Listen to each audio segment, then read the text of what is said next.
Good morning, friends. Welcome to the Wednesday LiveStream from Dulcimer Crossing. We've been doing this now this is starting our third year. The pandemic kicked it off, and it has been a good way to connect with folks and to let people know what's going on, to focus on some questions and illustrate some things. I need to let you know that in addition to being archived on Facebook and our YouTube channel and our Vimeo channel, it's in the Dulcimer Crossing site. And the relevant ones that relate to courses that we've already got developed are being inserted into those courses. So the conversation that happens here, or the ideas that pop up, are now being put into the stream of how you learn. At Dulcimer Crossing, it's our goal to help you learn to play the music you love on the instruments you love.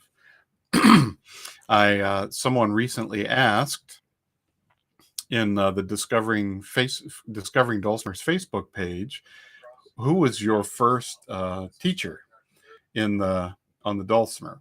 And the hammer dulcimer, well, for both dulcimers, it was me. And in both cases, I was a slow learner. I was a slower learner on the mountain dulcimer because I learned it first, and it was less like the music I was used to. But it's still very accessible, and the testimony to that for me is that my father, who always thought he could never play music, he loved music, he appreciated music, he knew who sang what on Broadway and who were the opera stars, and he knew what he liked, he knew what he didn't like. But it wasn't until he was in his late 60s, early 70s that I convinced him to start playing the dulcimer I had built. And well, he might not have been that old yet. He might have been in his 60s. But I convinced him to pick up my dulcimer and start playing it. And he said, "This is fun." He went home and built two. And then he started playing them. Building them is how I got started too. So I'm invested in making sure that you can do what you want to do on your instrument. And Doug says that the Berkeley Dulcimer Gathering was his first teacher. I got to say, it was slow for me. It wasn't until I left Ohio I found out that Ohio had been, I didn't know, a hotbed of dulcimerdom, and the Great Black Swamp Festival, which would have been not too far from me, things in southern Ohio and central Ohio, where I was living. I just didn't have connections with that until I came back. I went to college. I grew up in Ohio. I went to college for 4 years, seminary for 1 year, and then I was in Chicago, and then I was in Denver, and then I was back. It wasn't until I was back that I found out about all that was going on there.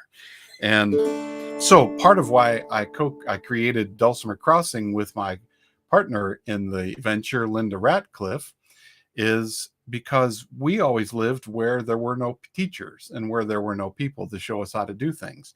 For a long time, she lived in the Virgin Islands, and she was the dulcimer player there, the hammer dulcimer player. And I've gone many places where you always know when you're a dulcimer player that you're an ambassador, because people will ask you, "What is that thing?" And so I try to prepare all my students to be able to answer that question, because it's the one that is for sure going to come up. Well, our theme today, I want to take a look at the right hand. This is the energetic yet delicate. How do we have energy conveyed and yet be accurate and delicate while we're playing?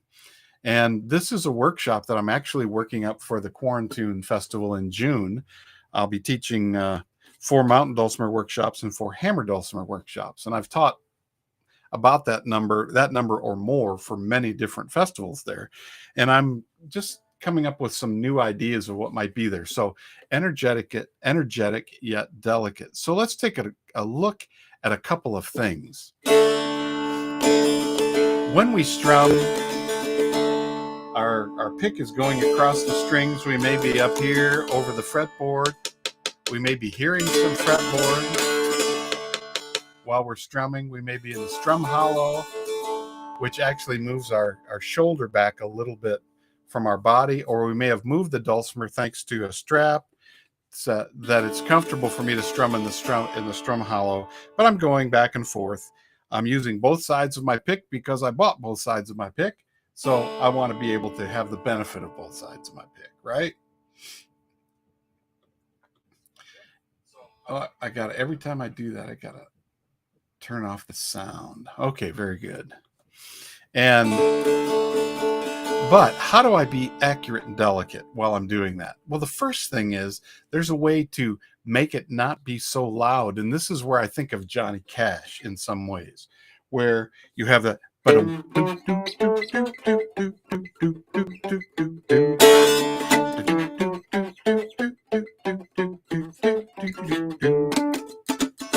so, and I could make it just play this.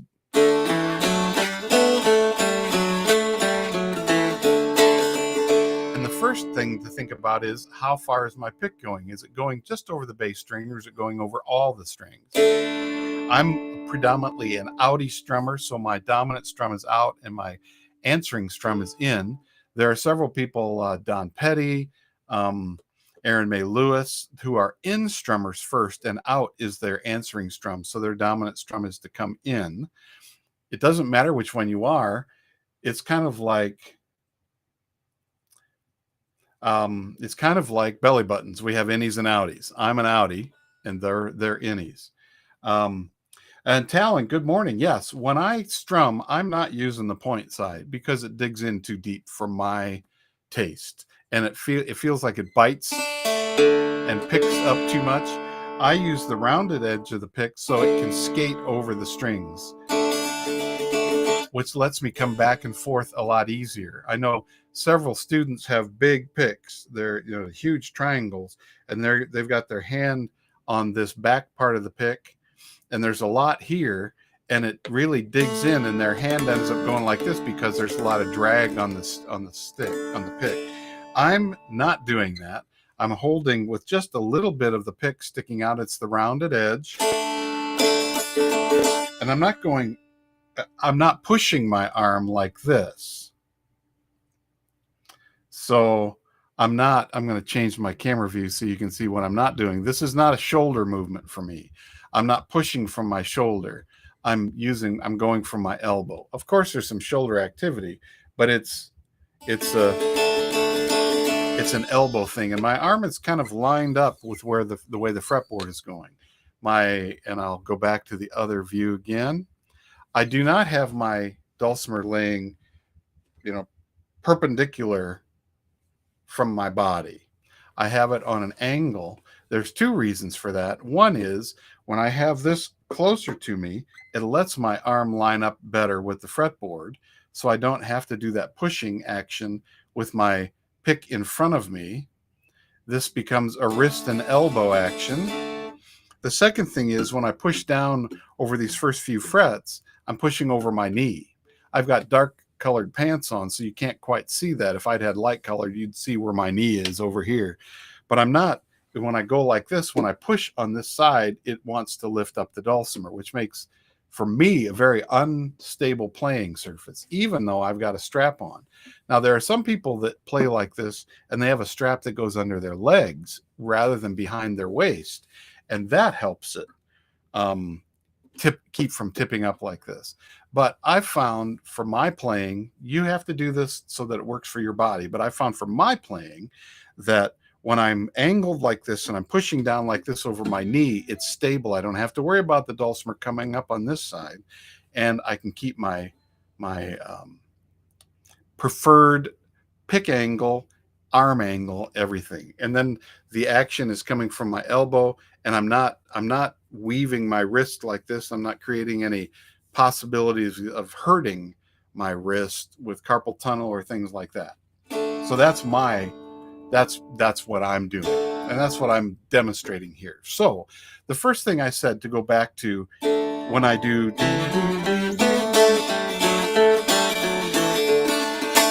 now I'm hearing all the drones when I play on the bass string, and I'm choosing the bass string for a reason. I'll tell you that in a minute. But when I did this,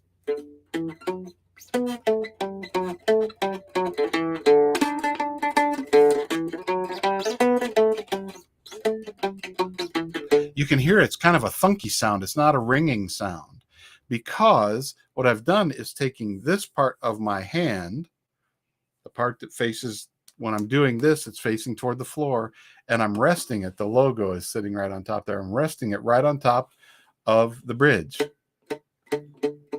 And I'm doing that because it's got that Johnny Cash solo kind of sound.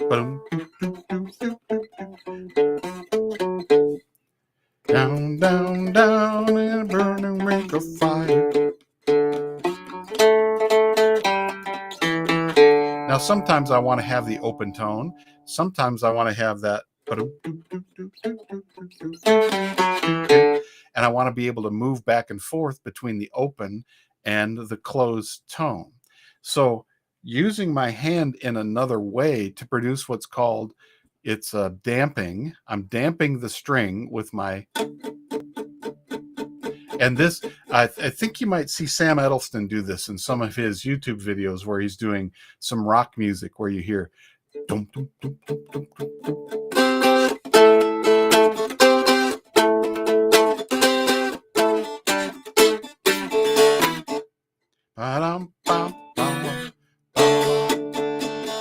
Okay, I lost my camera. Let me quit Minicam and start that back up.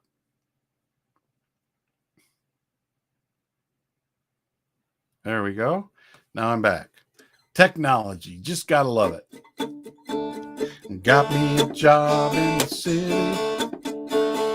looking for the man every night and day. So this moves us into palm muting, and this is one of the things that class is going to focus on. Is there is the, and this, if I rest my hand on the strings right about the bridge or right in front of the bridge, I get a tonal sound, but I get a very percussive sound.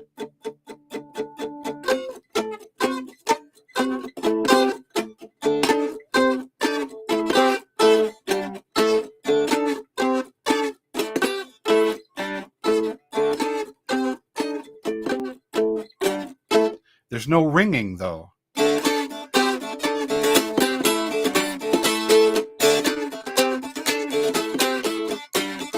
Now I have a lot of energy going back and forth when I do it like that, but when I do it this way,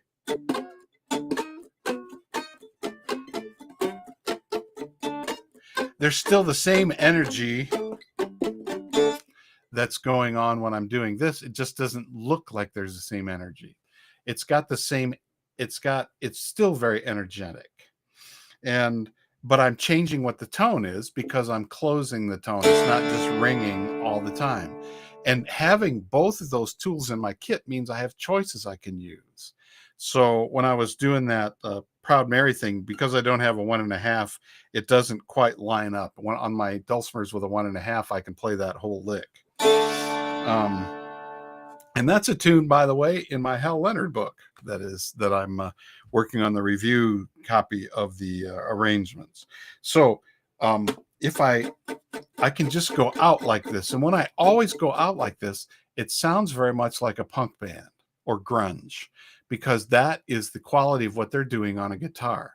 Now, when I play a dulcimer with a DAD strings, I'm hearing two pitches, but at two different named pitches. I'm hearing a D, I'm hearing an A, I'm hearing a D. Now it's 3 physical pitches, but I'm hearing 2 different names of pitches. I'm hearing the 1, the 5, and the 8, or the 1 an octave higher. And when I do that, those are the tones that are in power chords. We call this open, we call that a D. If I was going to be more specific and accurate, I would call it a D5 or a D power chord, because there's no third to tell me if it's major or minor. Listen to this.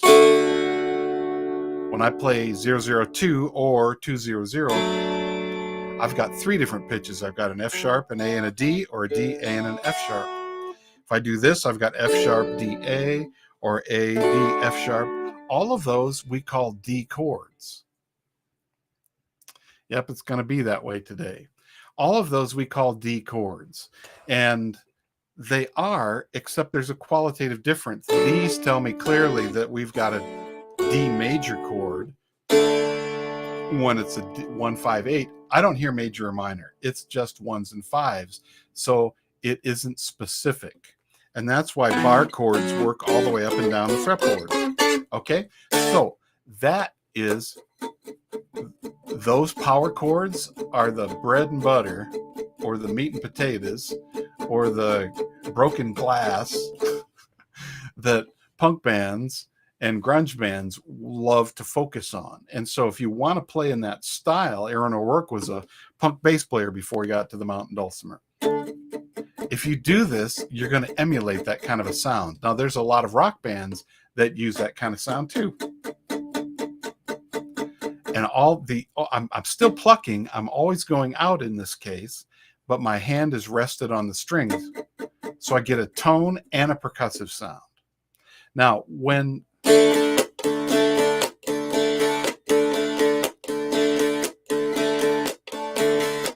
and let's restart the Minicam and see if I can get the overhead view so you can see what's happening there. That was called a palm muting, but it's always an out strum. So I can move forward a little bit again.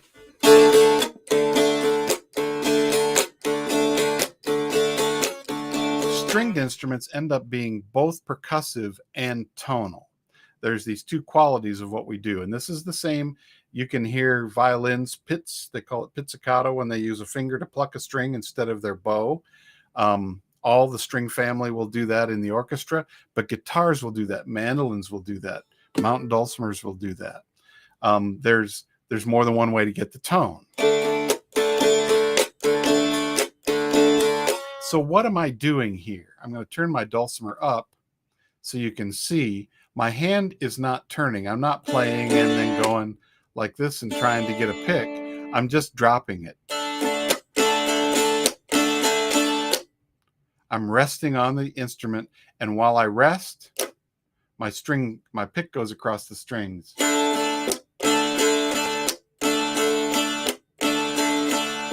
And when I lift up when I'm coming back, so I get that strum. So I'm doing the equivalent of counting 1 and 2 and 3 and 4 and 1 and 2 and 3 and 4 and 1 and 2 and 3 and 4 and 1. I'm not changing the timing of my strumming. I'm just changing when this percussive sound happens. And I'm doing it on the 2 and the 4 right now. 1 and 2 and 3 and 4 and 1 and 2 and... There. Now, to look at the overhand, good question, Doug. In this action, there is a little more wrist flex, but that's because I've rested my wrist here. And I don't know. Let me do it a little bit and see if I can put some string marks on my palm. Got me a job in the city, working for the man every night and day. Nope, I'm not. It's not going to show up. It's not exactly the same as fingers because I'm lifting up and resting in between. But this part of my hand is what's touching the strings. In this case, it's my hand is really resting over the strum hollow. And that's a palm mute. It's PM when it's written in music, musical notation. PM equals palm mute. And so this is one of those, I'm calling it delicate. It may not feel delicate. It may feel very, big, muscular, energetic kind of thing. But what I'm doing is paying very close attention to what my right hand is doing while my left hand is focused on nothing. The left hand gets a break for this. But it lets me control different kinds of sounds. I can hear the ringing strings going both directions, so high to low and low to high. I can hear the percussive sound of the pick. The pick is hitting the fretboard as well as the strings, but there's still a bit of a tone that goes with that. Now, if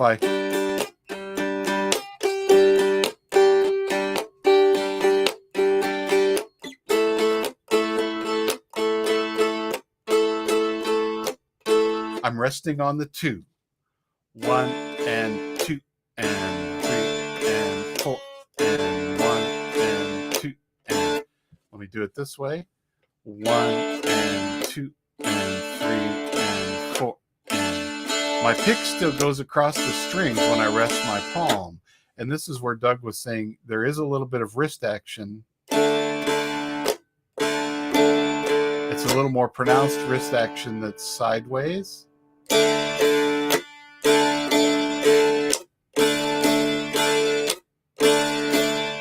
So if you count with me, 1 and 2 and 3 and 4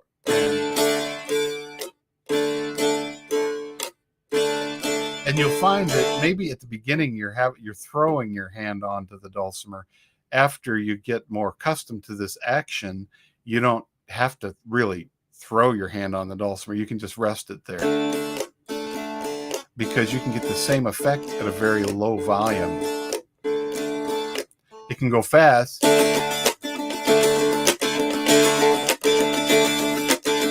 Now I'm doing 16th note strums. 1 E and a 2 E and a 3 E and a 4 E and a 1 E and a 2 E and a 3 E and a 4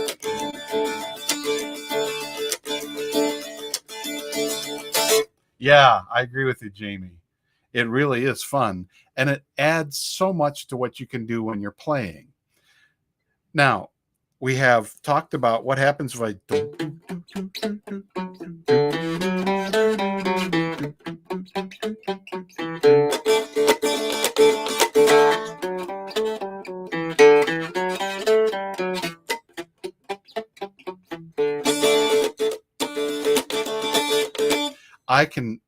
it adds a texture, it adds a different kind of articulation to everything I'm doing. Now, the other piece of the delicate, Doug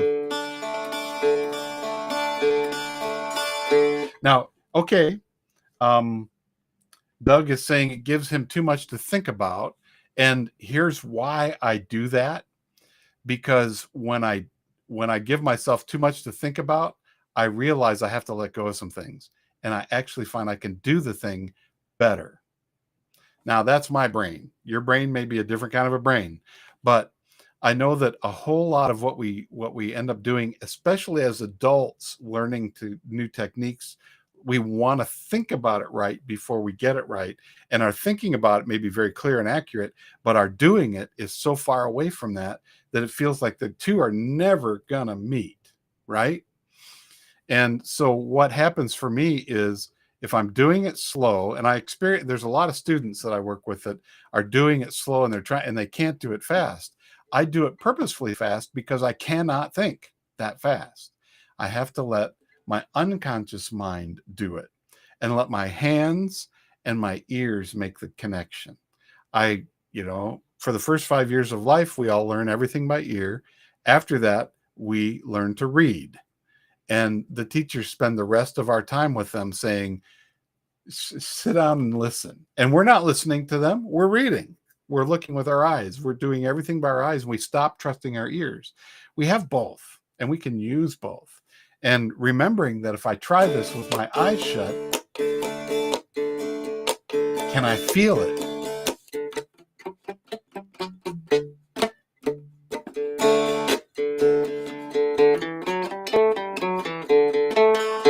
And the other question that happens as I'm doing that walk up is, how can I accurately play just one string? Well, I do sometimes post a finger alongside of the fretboard. Some of my dulcimers have a groove right here where I've done that over many years. I'm over 40 years of playing the dulcimer, and the instruments show the results of that. There are other people that never post. Their accuracy is a spatial accuracy where they're just getting used to what this motion is. It's similar to playing hammer dulcimer, where we're not touching the instrument, but we can develop a spatial accuracy and memory and play without looking. Not all the time, but looking up, engaging with an audience, asking them questions. There's a possible adage there, Jim. Play it fast until you can play it slow. We often go the other direction. And I think having both of those options in our toolkit are really good for our skills. Because if I get used to doing it one way and I run up against a barrier and I cannot get over the barrier, what if I come at it from the other direction? It's like when you're tunneling through a mountain, they don't just start on one side and come out the other side. They have two sides coming toward each other. with a lot of measuring and making sure that they match when they get there, right? So, and you have two crews working tunneling, and your tunnel happens a lot faster than if you just start on one side. So going slow to fast is good. Going fast to slow can be good as well. I have more students that I'm encouraging to slow down than I do having speeding up.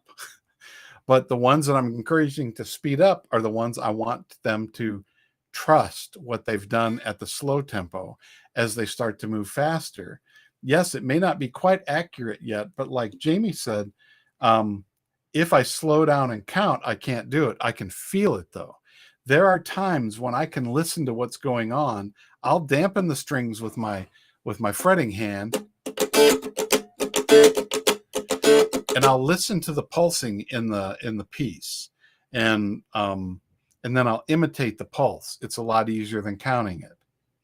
They shall not hurt, they shall not hurt, they shall not destroy in all my holy mountain. They shall not hurt, they shall not destroy, shall not destroy in all my holy mountain. For the earth shall be full of the knowledge of God, knowledge of God, as the waters cover the sea. This is a song that I wrote on guitar that uses a lot of palm muting with a lot of lifting up. There's a lot of stopping. That's using chord stops with the fretting hand. I'm just focusing on the right hand. And that's what I'll be doing in this class. So some people call this the slap strum thing. Joellen Lapidus does. Aubrey Appwater does it. In the guitar world, it's called palm muting. And so that's why I use that terminology. The other thing that this course is going to...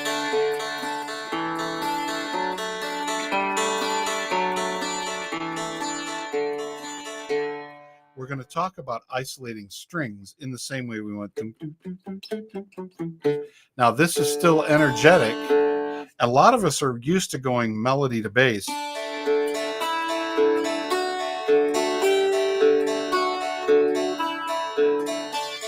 In order. Backwards is a little different. But what if I jump from the outside to the in?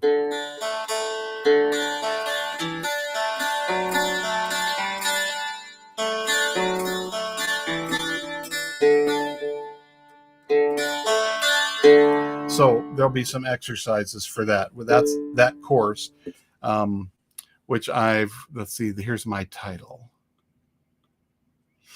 Energetic yet delicate is what we're going to do. That's the course I'm developing for the Quarantine Festival.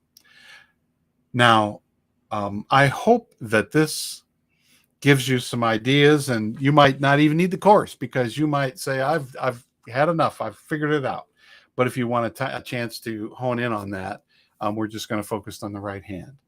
Now, we have something else coming up at Dulcimer Crossing that I want to make sure you remember, and that's tomorrow. If we go to the Dulcimer Crossing homepage, which is now just dulcimercrossing.com, you don't have to type in the Simplero part anymore. We've gotten that taken care of. Go to the front page, and here's our upcoming workshops. And I've got this one highlighted. Heidi Muller is going to be here tomorrow. Did I send that to the stream? Yes, I did. Okay. Heidi Muller is going to be here tomorrow, and she's going to talk about using your dulcimer as a songwriting tool. And you may not be someone who is writing songs, but one of the beauties of what she does, she's an amazing songwriter, is she takes what the mountain dulcimer does, and it fits her voice so beautifully. She is a female voice in a higher octave, and yet what the dulcimer does with it complements so well. And this is a workshop, like all of our, monthly live workshops are benefit for workshop and membership level students of Dulcimer Crossing. But you can also sign up just for this workshop by clicking on the button on the front page, and that takes you to here.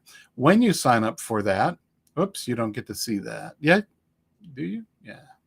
Okay.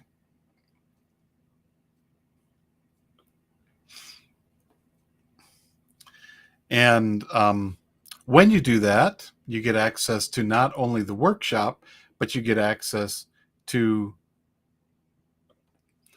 the archive video of the workshop, which happens later.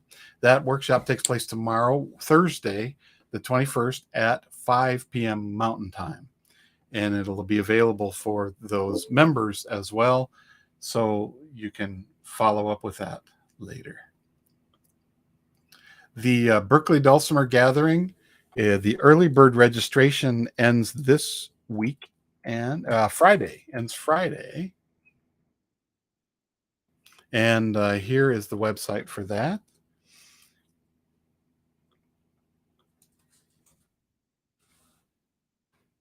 And let me put the Berkeley Dulcimer crossing.com.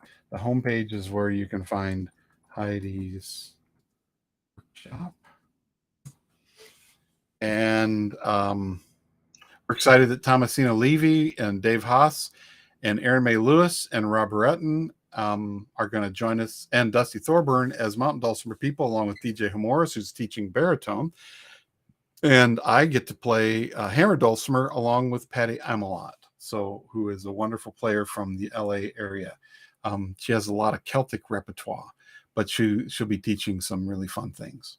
So that is the early bird registration deadline. If you want to save some money, happens on Friday, so do it before then. And I'm excited to be a part of that one again. As always, if you have questions, please write. You can leave your comments here. You're very welcome, Talon and Andrew. It's great to see you again. And I'm going to be singing with some children today, teaching my bluegrass class, and then back at work on Dulcimer Crossing. I've been editing a new hammer dulcimer lesson by Carmen Amrein on the tremolo technique, and I'm excited. She's teaching us a Swiss tune and teaching us the tremolo technique, which has something to do with yodeling. So I just can't wait. So thanks again for being here. I will look forward to seeing you next week, and I hope you have a great week of playing your music, your favorite music on your favorite instrument. Bye-bye.